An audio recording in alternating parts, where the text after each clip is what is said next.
वैदिक सनातन धर्म की परंपरा के विकास और हिंदू धर्म को एक सूत्र में बांधने के लिए आदि शंकराचार्य द्वारा स्थापित 4 प्रमुख मठों या संस्थानों में से पूर्व दिशा में बना गोवर्धन मठ, जो जगन्नाथपुरी में है, जिसे आदि शंकराचार्य के 4 प्रमुख शिष्यों पद्मपाल, हस्तामलक, वर्तिकाकर और त्रोटकाचार्य को भारत के उत्तर, दक्षिण, पूर्व और पश्चिम के इन 4 प्रमुख शिक्षण संस्थानों का दायित्व सौंपा गया था।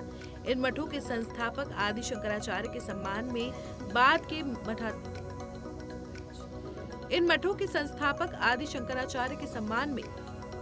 बाद के मठाधीशों में से प्रत्येक प्रमुख को शंकराचार्य के तौर पर ही जाना जाता है। इस तरह ये अद्वैत वेदांत के रक्षक माने जाने वाले दशनामी सन्यासियों के प्रमुख भी माने जाते हैं। ज्ञान की ये प्रमुख 4 गद्दियां पुरी उड़ीसा, श्रृंगेरी कर्नाटक, द्वारका गुजरात और ज्योतिर्मठ या जोशीमठ में स्थित है। और आज इस वीडियो में हम बात करेंगे गोवर्धन मठ की। आपको बता दें कि इस मठ के पहले प्रमुख शंकराचार्य पद्मपादाचार्य बने। ये मठ पुरी में स्थित है और जगन्नाथ मंदिर से भी इसके ऐतिहासिक रिश्ते हैं। इसे गोवर्धन मठ कहा जाता है।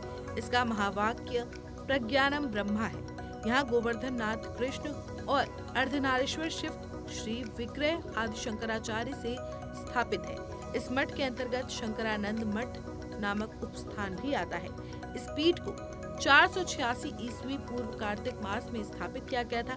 इस पीठ को आदि शंकराचार्य ने प्रमुख 4 पीठों में से एक के रूप में स्थापित किया। ये पीठ हमारे सनातन धर्म को स्थापित करने के लिए अद्वैत वेदांत गैर द्वैतवाद के सिद्धांत को संरक्षित और प्रचारित करता है, जिसका नाम श्री गोवर्धन पीठम रखा गया था। वो त्रेता युग के गुरु वशिष्ठ ऋषि हैं। द्वापर युग के वेद व्यास और कलयुग में आदि गुरु सदाशिव हैं। 7वीं सदी में भगवान शिव के अनन्य भगत शंकर जी हुए। वो सनातन धर्म के परचम को लहराने के लिए सदा प्रयास करते रहे। वो सनातन के परम ज्ञानी और संस्कृति और शास्त्रों के जानकार थे। उन्होंने ही पुरी में गोवर्धन पीठ को स्थापित करने का संकल्प लिया था। आदि शंकराचार्य ने सामाजिक व्यवस्था को बनाने और निष्पक्ष शोषण रहित रखने के लिए धर्म आचरण बनाने के लिए, जबकि उन्होंने 32 वर्ष की आयु में ही समाधि ले ली थी। अपने सभी शिष्यों को उन्होंने 10 नाम दिए, जो कि गिरी, पुरी, सागर, सरस्वती, आश्रम, तीर्थ, पर्वत, वान, भारती और अरण्य है, जिनको पूरे भारत के अलग अलग हिस्सों में देश को एक सूत्र में बांधने और धर्म प्रचार के लिए भेजा गया, जबकि चारों दिशाओं के मठों में धार्मिक शिक्षा और संस्कृति के व्याख्यान के लिए अपने 4 विशेष शिष्यों को भेजा, जिससे सभी मठों को धर्म प्रचार करने का अधिकार मिल गया। हालांकि 1960 में स्वामी भारती की महासमाधि के बाद 1961 में योगेश्वरानंद तीर्थ इस मठ के उत्तराधिकारी बने और कुछ अनियमितताओं के चलते 1964 में स्वामी निरंजन देव तीर्थ, जिन्हें स्वयं स्वामी भारती के इच्छा पात्रों में नामित किया गया था, सच्चिदानंद तीर्थ द्वारा मठाधीश बनाया गया। निरंजन देव तीर्थ को राजनीतिक दर्शन और सिद्धांत रक्षा के लिए जाना जाता है, जिसने इंदिरा के शासन में 72 दिनों तक गौ रक्षा के लिए भूख हड़ताल की थी। उन्होंने छत्र और चंवर का त्याग कर दिया।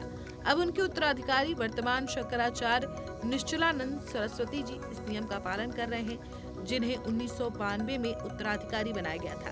वो दरभंगा के राज पंडित परिवार से हैं, जिनका जन्म दरभंगा में 1943 में हुआ था, जब वे तिब्बतिया महाविद्यालय में पढ़ाई कर रहे थे। उस समय से ही सन्यासी के रूप में वो जीवन जी रहे हैं। वो काशी, वृंदावन, श्रृंगेरी जैसे स्थानों पर अध्ययन कर यहाँ तक पहुँचे। उन्हें भारतीय मुसलमानों के अमेरिकी महासंघ और शंकर सिंह वाघेला द्वारा 2002 में आमंत्रित किए जाने से जाना जाता है। उस समय द्वारका मठ के प्रमुख स्वामी भारती कृष्ण तीर्थ ने 1995 में गोवर्धन मठ की गद्दी संभाली।